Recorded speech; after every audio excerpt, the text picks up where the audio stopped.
पाठ 18 क्रिया विशेषण एडवर्ब्स। अव्यय या अविकारी शब्द। अव्यय शब्द का अर्थ है व्यय रहित, अर्थात जिसका कुछ भी व्यय न होता हो। इनको अविकारी शब्द भी कहा जाता है क्योंकि जब ये शब्द वाक्य में प्रयुक्त होते हैं तो इनका रूप नहीं बदलता या इनके रूप में किसी भी प्रकार का विकार नहीं होता। अव्यय वे शब्द हैं जिनका वाक्य में प्रयोग होने पर लिंग, वचन, पुरुष, काल, पक्ष, वाच्य आदि के प्रभाव से कोई परिवर्तन नहीं होता। अव्यय के भेद क्रिया विशेषण, संबंध बोधक, समुच्चय बोधक, विस्मयादि बोधक, निपात। क्रिया विशेषण एडवर्ब। विशेषण शब्दों के बारे में आप पढ़ चुके हैं। संज्ञा तथा सर्वनाम शब्दों की विशेषता बताने वाले शब्द विशेषण कहलाते हैं। तो क्रिया की विशेषता बताने वाले शब्द क्रिया विशेषण। दिए गए वाक्यों में रंगीन शब्दों को देखिए। बच्चे जोर से चिल्लाए, मैं तुमसे मिलने कल आऊंगा। आप वहाँ बैठ जाइए। मैंने बहुत खा लिया, अब नहीं खा सकता। ऊपर के वाक्यों में आए जोर से, कल, वहाँ, बहुत शब्द अपनी अपनी क्रिया की विशेषता बता रहे हैं। क्रिया की विशेषता बताने के कारण ये शब्द क्रिया विशेषण कहे जाते हैं। क्रिया विशेषणों द्वारा क्रिया की विशेषता निम्नलिखित प्रकार से बताई जाती है। क्रिया के घटित होने का स्थान बताकर कि क्रिया कहाँ घटित हुई। क्रिया के घटित होने का समय बताकर कि क्रिया कब घटित हुई। क्रिया के घटित होने का तरीका या रीति बताकर कि क्रिया कैसे घटित हुई।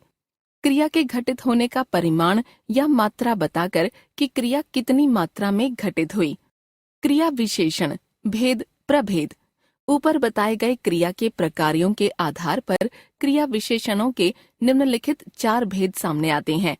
स्थानवाची क्रिया विशेषण, कालवाची क्रिया विशेषण, रीतिवाची क्रिया विशेषण, परिमाणवाची क्रिया विशेषण।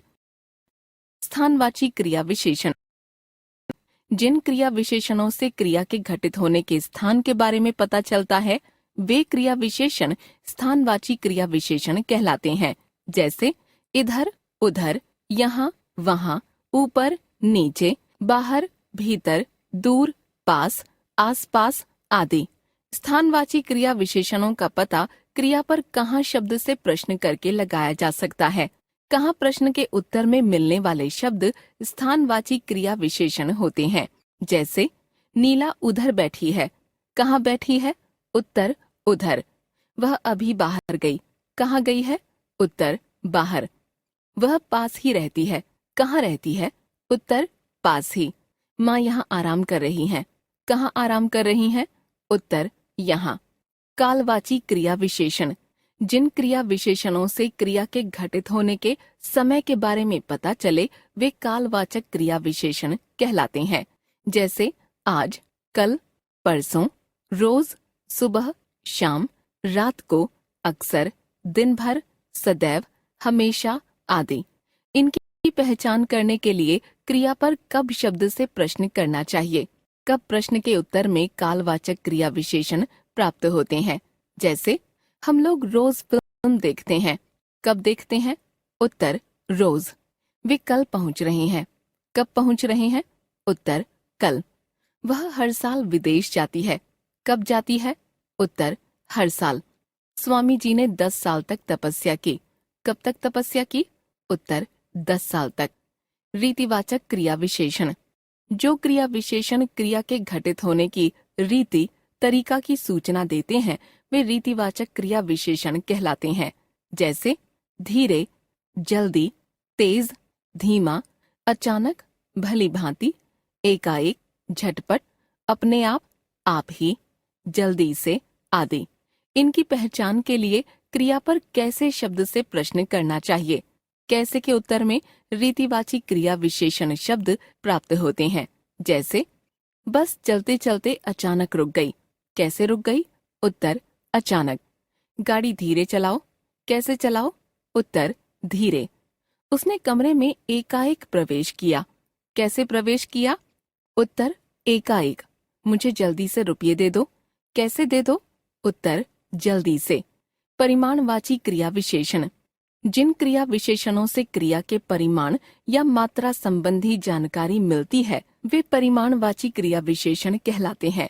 जैसे थोड़ा, बहुत, कम, ज्यादा, अधिक, लगभग, खूब, जितना, उतना आदि। इनकी पहचान के लिए क्रिया पर कितना शब्द से प्रश्न करना चाहिए। कितना के उत्तर में परिमाणवाची क्रिया विशेषण प्राप्त होते हैं। जैसे, तुम इतना क्यों बोलती हो? कितना बोलती हो? उत्तर, इतना। आप कम क्यों खाते हैं? कितना खाते हैं? उत्तर, कम। अब थोड़ा पढ़ भी लो। कितना पढ़ लो? उत्तर, थोड़ा। तुम्हें जितना चाहिए उतना ले जाओ। कितना चाहिए? उत्तर, जितना। कितना ले जाओ? उत्तर, उतना। हमने सीखा अव्यय वे शब्द हैं जिनका वाक्य में प्रयोग होने पर लिंग, वचन, पुरुष, काल, पक्ष, वाच्य आदि के प्रभाव से कोई परिवर्तन नहीं होता। अव्यय के वर्ग में निम्नलिखित प्रकार के शब्द आते हैं: क्रिया विशेषण, संबंध बोधक, समुच्चय बोधक, विस्मयादि बोधक तथा निपात। क्रिया की विशेषता बताने वाले शब्द क्रिया विशेषण कहलाते हैं।